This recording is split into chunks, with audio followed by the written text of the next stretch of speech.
మాట నేను విజ్ఞప్తి చేస్తా ఉన్నా. అదే మాదిరిగా ఇవాళ ఒక వార్త స్పష్టంగా కనబడతా ఉంది. నేను మా నాయకులు కార్యకర్తలకు కూడా నేను చేసే విజ్ఞప్తి, వాళ్ళ దేశంలో ఈ రెండు కూటమిల్లో ఏ కూటమికి కూడా స్పష్టమైన మెజారిటీ వచ్చే పరిస్థితి కనబడడం లేదు. ఇటు బీజేపీ ఆధ్వర్యంలో ఉన్న ఎన్డీఏ కానీ కాంగ్రెస్ ఆధ్వర్యంలో ఉన్న ఇండియా కూటమికి కానీ స్పష్టమైన మెజారిటీ అయితే వచ్చే పరిస్థితి లేదు. ప్రాంతీయ పార్టీలే తమ హవా కొనసాగించబోతా ఉన్నాయి.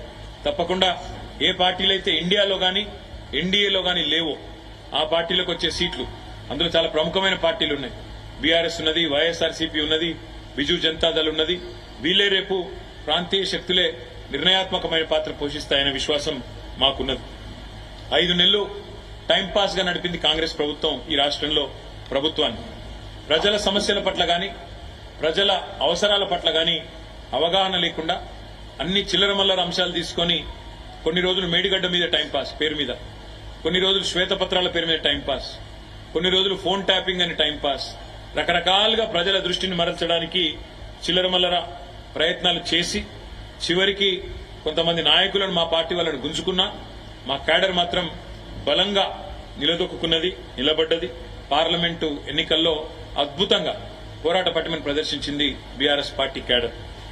అందుకే తప్పకుండా మంచి విజయాలు కూడా మా పార్టీ మా క్యాడర్ బలం వల్ల, మా పార్టీ నాయకులు చేసిన ఐకమత్యమైన సమన్వయంతో కూడిన కృషి వల్ల మంచి ఫలితాలు సాధించబోతా ఉన్నాం.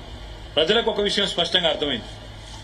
ఈనాడైనా ఏనాడైనా అల్టిమేట్ గా బీఆర్ఎస్ పార్టీయే తెలంగాణ ప్రయోజనాలకు సంబంధించినంత వరకు శ్రీరామ రక్ష అనే మాట ప్రజలందరికీ కూడా అర్థమైంది. రెండు జాతీయ పార్టీలు కూడా కేవలం సన్నాయి నొక్కులు నొక్కడానికి, విమర్శలు చేయడానికి, కేసీఆర్ గారిని దూషించడానికి, కేవలం తెలంగాణకు ఏమీ చేయకపోయినా అడ్డగోలు మాటలు మాట్లాడడానికి, అడ్డగోలు విమర్శలు చేయడానికి మాత్రమే పరిమితం. వీళ్ళ వల్ల అంతకంటే కాదు అనే మాట కూడా అర్థమైంది. చివరిగా నేను చేసే విజ్ఞప్తి, నేను చెప్పే మాట ఒకటే. ఇవాళ మా పార్టీ నాయకులు, మా పార్టీ కార్యకర్తలు ఎవరెవరైతే ఈ ఎన్నికల్లో అద్భుతమైన పనిచేసినారో వారందరికీ ధన్యవాదాలు తెలియజేసుకుంటూనే వారికి ఇంకొక మాట కూడా నేను విజ్ఞప్తి చేస్తా ఉన్నా. మీరు చేసిన కృషి, మీరు చేసిన ప్రయత్నం ఉత్తగానే పోదు. పార్లమెంట్ ఎన్నికల్లో మంచి ఫలితాలతో పాటు, మంచి ఓట్లతో పాటు, సీట్లతో పాటు రేపు తొందరలోనే జరగబోయే స్థానిక సంస్థల ఎన్నికలకు కూడా మీరు చేసిన పని, మీరు పెట్టిన ఎఫర్టు ఇదొక పునాది కాబోతా ఉన్నది.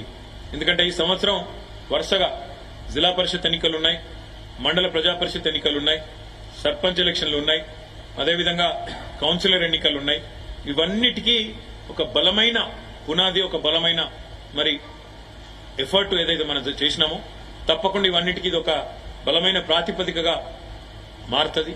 తప్పకుండా కాంగ్రెస్ బీజేపీ శాయశక్తుల ఎన్ని ప్రయత్నాలు చేసినా తప్పకుండా మీ అందరి ఎఫర్ట్ వల్ల మళ్ళీ తెలంగాణ ప్రజల ఆశీర్వాదంతో బీఆర్ఎస్ పార్టీ 3 పార్టీలలో అత్యధిక సీట్లు సాధించిన పార్టీగా నిలబడబోతుందని చెప్పి కూడా తెలియజేస్తూ, మళ్ళొక్కసారి మాకు ఎన్నికల్లో ఓట్లేసిన ప్రజలకు, అదేవిధంగా అహర్నిశలు కష్టపడి పనిచేసిన మా గులాబీ సైనికులకు హృదయపూర్వకంగా ధన్యవాదాలు తెలియజేస్తూ, తప్పకుండా మంచి మెజారిటీతో మరి మంచి గౌరవప్రదమైన స్థాయిలో ఆ 2 పార్టీల కంటే ఎక్కువనే సీట్లు సాధిస్తామని చెప్పి కూడా ఆశాభావాన్ని వ్యక్తం చేస్తూ, మాకు సహకరించిన ప్రతి ఒక్కరికి, మీడియాతో సహా ప్రతి ఒక్కరికి కూడా పేరు పేరున ధన్యవాదాలు, పేరు పేరున నమస్కారం.